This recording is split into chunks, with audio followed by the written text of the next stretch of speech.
بھرے بازار میں ابراہیم آواز دے کر کہہ رہے ہیں لوگوں بت لے لو، نہ نفع دیتے ہیں نہ نقصان دیتے ہیں، فائدہ شائدہ کچھ بھی نہیں ہے، لینا ہے تو لے لو، نہیں لینا تو نہ لو، مرضی ہے، میں تو بیچنے کے لیے آیا ہوں، بیچنے والی شے بیچ رہا ہوں، خریدنا ہے تو خرید لو۔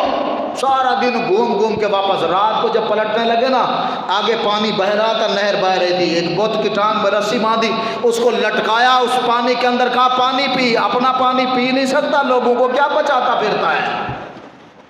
شام کو جب آئے تو آزر نے پوچھا، یہ چچا تھا، وہ کہنے لگا ابراہیم ایک بھی بت نہیں بیچا؟ اس نے کہا اس ان کا خریدار ہی کوئی نہیں ہے۔ آپ نے تعریف نہیں کی، یہاں ایسا ہے کہ جب ان کی تعریف کی جاتی ہے تو تب بکتے ہیں۔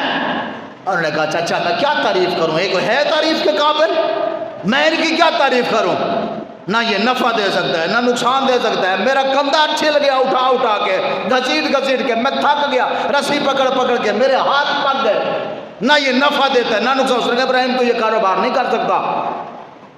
آپ نے فرمایا مجھے یہ کاروبار کرنا بھی نہیں ہے، بت فروشی والا کاروبار ہے مجھے کرنا ہی نہیں ہے۔ ابراہیم خلیل اللہ نے یہ فرمایا۔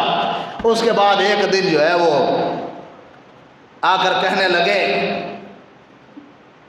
ابراہیم میلے میں جا رہے ہیں، چلے گا ہمارے ساتھ؟ ایسے آسمان کی طرف دیکھا نا، فناظر نظرۃ فی النجوم، دیکھا نا، تو کہنے لگے کہ فقال انی سقیم، میں تو بیمار ہونے والا ہوں۔ انہوں نے کہا یہ لگتا ہے کہ بیماری متعدی ہو گئی ہے، یہ بڑھتی ہے پھیلتی ہے بیماری۔ تو وہ ڈرتے تھے، ہندو جو تھے وہ ڈرتے تھے۔ انہوں نے کہا ابراہیم سے دور ہو جاؤ، لگتا ہے بیمار ہو رہا ہے، اس کی بیماری کہیں آپ کو نہ لگ جائے۔ جانے لگے تو کہنے لگا تم جاؤ تو صحیح، تم جن کی پوجا کرتے ہو میں ان کو دیکھ لوں گا۔ بت خانے میں گئے، کلاڑا اٹھا کے توڑ پھوڑ کر کے واپس۔ یہ ابتدا ہو گئی دشمنی کی، اس قوم سے دشمنی لے لی۔ اللہ اکبر۔ پھر نمرود کے دربار میں ابراہیم کو لایا گیا۔ ابراہیم تن تنہا کھڑے ہو کر کہہ رہے ہیں ربی، میرا رب وہ ہے، ربی الذی یحیی و یمیت، میرا رب جلاتا اور مارتا ہے، انا احیی و امیت، کہنے لگا میں بھی جلاتا مارتا ہوں۔ رب نے فرمایا جبریل، جی رب جلیل، فرمایا جلانا مارنا صفت کس کی ہے؟ یا اللہ یہ تو صفت تیری ہے۔ فرمایا یہ بے ایمان کیا کہتا ہے، میری صفت ہے، میں جلاتا مارتا ہوں، میری آج اس نے تو تیری صفت پر حملہ کیا ہے۔ رب نے فرمایا جبریل پھر اس کو نشان عبرت نہ بنا دیں، روئے زمین پر حکمرانی کر رہا ہے، توجہ کرنا، روئے زمین پر حکمرانی کر رہا ہے۔ ایک جملہ ایسا نکلا انا احیی و امیت، میں بھی کر سکتا ہوں، میں بھی جلا سکتا ہوں، مار سکتا ہوں، ہاں جی میں بھی یہ سب کچھ میں کر سکتا ہوں، اقتدار میرا ہے، حکومت میری ہے، میں جو چاہوں کر سکتا ہوں۔ جب اس نے یہ کہا رب نے ایک مچھر بھیجا، کیا کیا؟ وہ بھی لنگڑا مچھر، وہ بھی بولو بولو بولو، وہ بھی لنگڑا مچھر، ناک کی نالی کے ذریعے دماغ میں چلا گیا۔ پہلے آتے تھے لوگ نمرود کو کرتے تھے سجدہ، اب جب لوگ آتے تھے پہلے نمرود کے سر میں جوتوں سے ٹکور کرتے تھے، پھر اندر آ کر نمرود سے کہتے تھے ایسے کر کے بادشاہ حکم ہمارے لیے، پہلے ٹکور ہوتی تھی، کہتے ہیں یہ اس کے سر پہ ایسی ٹکور ہوتی رہی، آخر کار وہ مچھر اس کے دماغ کے اندر گیا، مرا نہیں۔ جس دن اس کا سر پھٹا اس دن اس کا سر پھٹ گیا، اس کے بعد سر پھٹنے کے بعد جب زور سے ٹکور کی گئی، کہتے ہیں اتنا مارا اس کے سر پہ لوگوں نے، اتنا مارا، آخر کار نمرود کا دماغ پھٹ گیا، اس کے اندر مچھر اڑا اور نکل گیا۔